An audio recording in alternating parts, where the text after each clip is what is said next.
E aí, galera, cheguei. Vamos dar continuidade às nossas aulas de legislação do SUS, continuando os artigos da Constituição. Chegamos no artigo 195. Vou falar sobre financiamento do SUS. Então, aqui vamos falar sobre o artigo 195. Nos outros artigos, no artigo anterior, a gente já falou sobre a definição de Seguridade Social. Eu mostrei esse quadrozinho na aula passada, só para relembrar aqui, ó, artigo 194 e 195 falam da Seguridade Social. Na aula passada eu falei o que é Seguridade Social, que ela engloba lá aqueles 3 itens: saúde, assistência social e a previdência. E nós temos os artigos da saúde, que nós vamos falar deles na próxima aula. Eles são os mais importantes. O de hoje é importante também, mas os das próximas aulas são mais importantes ainda. Paramos aqui, ó, em 195. Vamos lá, artigo 195.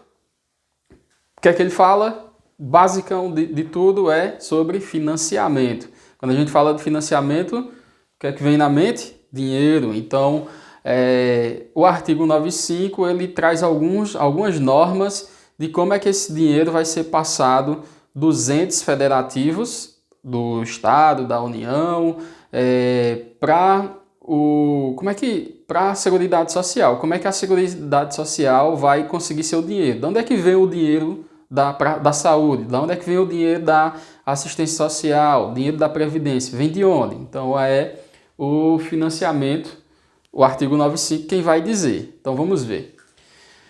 Então tá aqui as características de onde é que vem o financiamento, de onde é que vem o dinheiro. Primeiro, financiamento da Seguridade Social. A Seguridade Social ela é financiada por toda a sociedade, de diferentes formas. A gente vai detalhar que formas são essas. Então, primeiro, esse dinheiro ele vai vir da União, vem dos estados, vem do Distrito Federal e vem dos municípios. Então, o governo federal, governo estadual e governo municipal, além do Distrito Federal, eles contribuem para a Seguridade Social.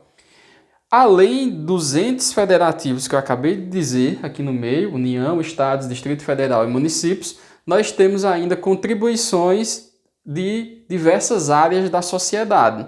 Todo mundo contribui, quase todo mundo contribui, que está dentro da sociedade. Demais contribuições da sociedade, vamos ver quais são. Quem são essas pessoas que vão contribuir? Nós temos o empregador, ou seja, os donos de empresa, as pessoas jurídicas, elas contribuem. Contribuem de que forma? Como é que o empregador, como é que a empresa ela vai contribuir? Como é que de que forma que ela participa? Ela participa através da folha de salários. Então, dentro da folha de salários, o dinheiro que ela paga dos salários, a folha salarial, tem um imposto sobre aquela folha salarial e esse imposto é revertido em contribuições sociais da Seguridade Social. Temos ainda a receita e faturamento, ou seja, o faturamento da empresa, a receita da empresa. Dentro daquele faturamento da empresa, temos também contribuição, temos impostos ali dentro que vão ser revertidos para a Seguridade Social e, claro, do lucro. O lucro da empresa ele é taxado e esse dinheiro ele é revertido para a Seguridade Social. Aí temos outra parcela da população, outra parcela social que também contribui, que são os trabalhadores. Então, nós trabalhadores, nós pagamos impostos e os impostos que são incididos principalmente sobre o salário que você recebe, quando você deixa uma parcela lá, quando vem o desconto, famoso desconto do INSS, Instituto Nacional de Segurança Social, de Seguridade Social. Então, esse imposto do INSS, ele é o imposto que vai ser revertido para onde? Para a Seguridade Social, ou seja, vai ser revertido para a saúde, previdência social e assistência social. Então, não incide sobre aposentadorias e pensões. Por exemplo, os aposentados eles não contribuem. Quem recebe pensões vinculadas ao INSS, por exemplo, não contribui também. Concursos de prognósticos. Então, nós já vimos que o empregador, ele contribui através de impostos. O trabalhador, quando ele recebe seu salário, parte do seu salário já é deixado lá para a Previdência, para a Seguridade Social. E os concursos de prognóstico. Quem são os concursos de prognósticos?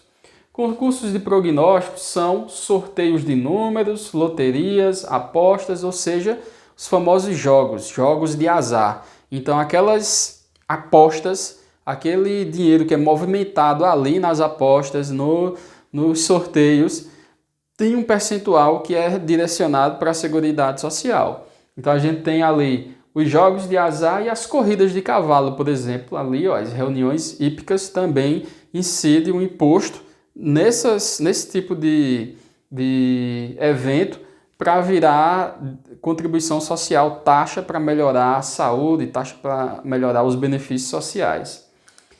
E nós temos, por último, o importador.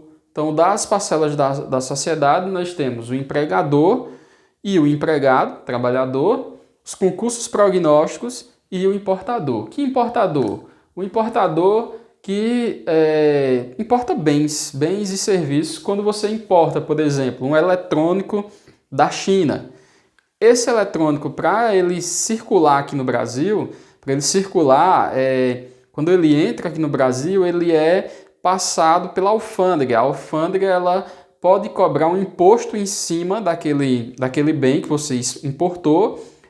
Geralmente é para ser legalmente até 60% do valor ser revertido em imposto. E esse dinheiro ser direcionado à Seguridade Social. Então, quando você importa um benefício, quando você importa um bem, na verdade, esse bem ele pode sofrer impostos e esses impostos são revertidos para a Seguridade Social.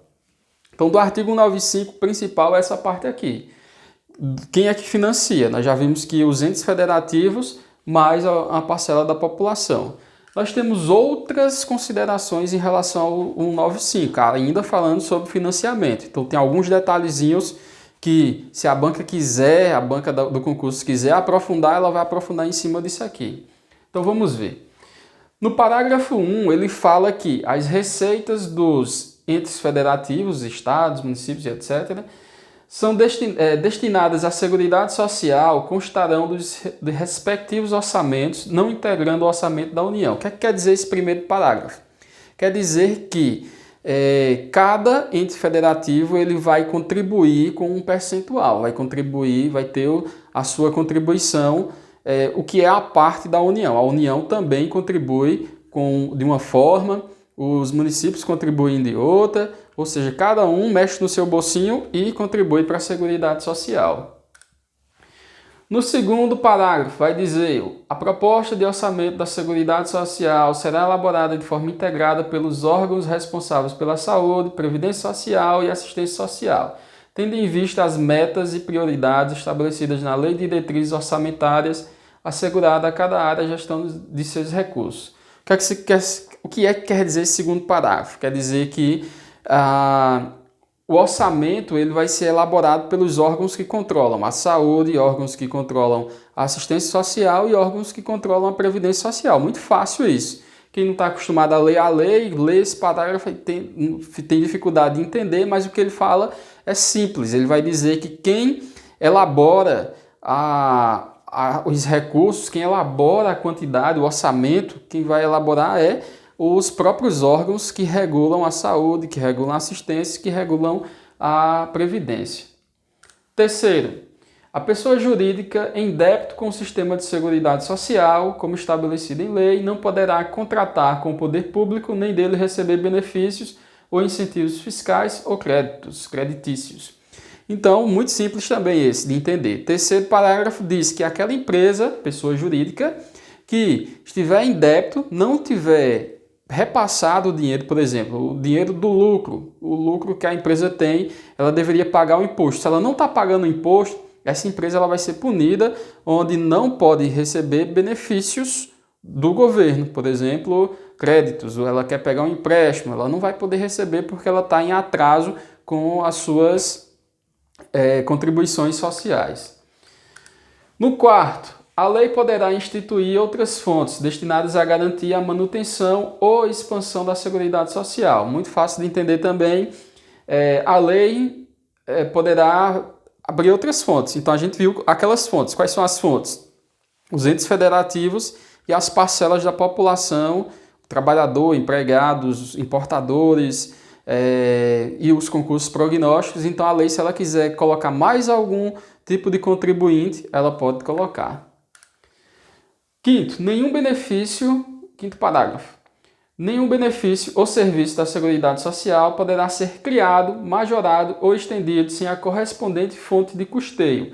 Então, observem que aqui no slide, quando eu coloco essas partes grifadas, elas são pontos-chave do artigo, pontos-chave do parágrafo que ajudam a você a fixar. Então, se você só ler o vermelhinho, o verde, fica mais fácil de você fixar. Na verdade, se você tentar lembrar essas palavras, por exemplo, nenhum benefício poderá ser criado sem fonte de custeio. Cortando as partes pretas, lendo só as que estão em colorido, nenhum benefício poderá ser criado sem fonte de custeio. Fácil, fácil, fácil. Então, significa o quê? Que, por exemplo, quero criar um benefício, bolsa concurseiro. Vamos lá, vamos criar a bolsa concurseiro. Você vai receber dinheiro para fazer qualquer concurso, viajar para fazer concurso em qualquer lugar do Brasil, fazer qualquer curso que você queira fazer, a bolsa concurseiro. Foi o que estou estabelecendo agora. Então, para me criar esse benefício, eu como um governante, eu faço parte de um órgão social, para me criar esse benefício, eu tenho que dizer de onde é que vai vir o dinheiro para esse benefício. Então, nenhum benefício ele pode ser criado sem ter a fonte de custeio. As contribuições sociais de que tratam este artigo só poderão ser exigidas após decorrer de 90 dias da data da publicação. Então, é todo simples, só vai valer as exigências depois que transcorrer 3 meses da publicação da lei. São isentas de contribuição para a Seguridade Social entidades beneficentes de assistência social que atendam às exigências estabelecidas em lei. Isso quer dizer o quê? Que aquelas empresas, ONGs, por exemplo, que fazem papel beneficente, fazem papel de assistência social, elas não precisam contribuir. Então, elas estão isentas de pagar impostos. No 8º, o produtor, parceiro, meeiro, arrendatário rurais, pescador artesanal, bem como os respectivos cônjuges que exercem suas atividades em regime de economia familiar, sem empregados permanentes, contribuirão para a Seguridade Social mediante a aplicação de uma alíquota sobre o resultado da comercialização da produção e farão jus nos termos da lei. Esse parágrafo bem grandão quer dizer o quê? Quer dizer que trabalhadores que executam tarefas, que executam trabalhos de economia familiar, ou seja, que não geram grande lucro, que é apenas para seu sustento, eles vão contribuir, porém vão contribuir com uma certa alíquota, ou seja, vão contribuir com um certo percentual de acordo com a sua produção. Se ele produziu muito, ele vai pagar mais. Se ele produziu menos, ele vai pagar menos, certo? As contribuições sociais previstas no inciso 1 do caput deste artigo poderão ter alíquotas diferenciadas em razão da atividade econômica, da utilização intensiva de mão de obra, do porte da empresa ou da condição estrutural do mercado de trabalho, sendo autorizada a adoção de bases de cálculo diferenciadas apenas nos casos da linha B e C. Significa o quê? Que o imposto ele pode variar de uma empresa para outra, vai depender de quê? Da quantidade de empregados, de tudo que está listado aqui, ó. Razão, atividade econômica, vai depender vamos ver mais, do porte da empresa. Então, a quantidade de imposto ela pode variar de uma empresa para outra, certo? Esse artigo aqui ele sofreu uma alteração da emenda constitucional do ano passado, certo? Então, a atualização pode ser que caia mais facilmente em provas. 10º, a lei definirá os critérios de transferência de recursos para o Sistema Único de Saúde e ações de assistência social da União para os Estados, o Distrito Federal e os municípios, e do Estado para os municípios, observada a respectiva contrapartida de recursos. Muito fácil de pegar esse também, esse aqui vai falar o quê? Que os entes federativos eles vão passar recursos de um para o outro, do nível hierárquico mais alto até o menor. Por exemplo, a União ela passa dinheiro para o Estado e o Estado passa dinheiro para os municípios. Então, para que o município receba esse dinheiro, ele precisa dar uma contrapartida, ele precisa dizer, ó, você só vai receber esse dinheiro, o Estado vai dizer, você só vai receber esse dinheiro se você cumprir isso, isso e isso. A gente vai ver que requisitos são esses quando a gente estudar lá na frente outras leis, o decreto, certo? O 11. São vetados a moratória e o parcelamento em prazo superior a 60 meses e, na forma da lei complementar, a remissão e a anistia das contribuições sociais que tratam a linha A do inciso 1 e o inciso 2 do caput. Então, o que quer dizer isso? Quer dizer que é proibido, quando falar vedado, quer dizer proibido. São vedados moratória e parcelamento no prazo superior a 60 meses. Isso quer dizer que é proibido postergar o pagamento das contribuições, dos impostos, por exemplo, não pode ultrapassar, nem pode ser parcelado por mais de 60 meses.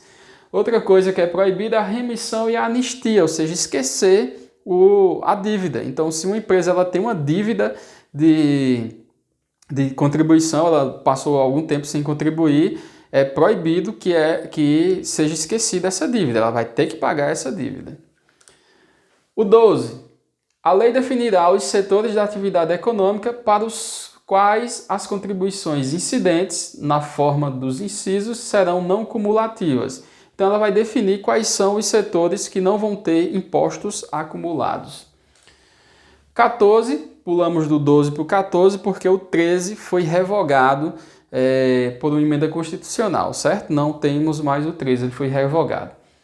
O segurado somente terá reconhecida como tempo de contribuição ao regime geral de previdência social a competência cuja contribuição seja igual ou superior à contribuição mínima mensal exigida para sua categoria, assegurado o agrupamento de contribuições. Então, o indivíduo que ele é contribuinte, nós, trabalhadores, por exemplo, só vamos ter benefício a previdência social, por exemplo, depois que alcançar uma cota mínima de contribuição. Então vamos supor que eu fiquei a vida inteira sem trabalhar e de carteira assinada, sem contribuir para a previdência de nenhuma forma. Então eu só vou ter direito a uma aposentadoria, por exemplo, a uma aposentadoria especial, o que for, depois que eu cumprir minha cota mínima de contribuição. Beleza? Fechamos aqui os artigos, as informações do artigo 95, ele é bem grandinho, bem extenso, mas creio que seja o maior. Na próxima aula não é artigo 95, a próxima aula já é 196, 197, 198, vamos falar desses 3 artigos na próxima aula e compartilhem e façam aquele ritual de sempre de todo youtuber. Valeu, até a próxima e tchau!